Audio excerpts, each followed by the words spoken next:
Иванович, в свое время вы победили чемпиона Европы КТ Размадзе. Как думаете, завтра на Ибице найдется новичок, который сможет побороть вас? Вы знаете, я надеюсь, что найдется, но маловероятно, потому как у вас будет сидячий или стоячий стол. Никто не знает. Стоячий, значит нет. Объясню по какой причине. У нас были соревнования на сидячем столе, это больше физическая сила. А стоячий стол – это тактика, техника и, соответственно, физическая сила.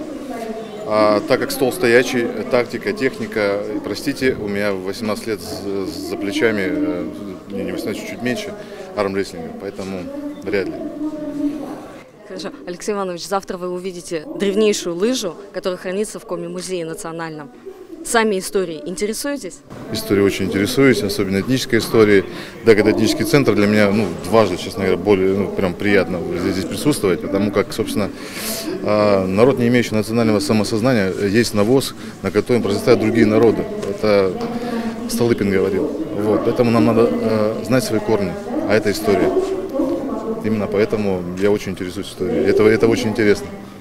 Алексей, вы известны не только как спортсмен, но и как участник вокальных шоу. Споете завтра на Зимней Ибице? Нет.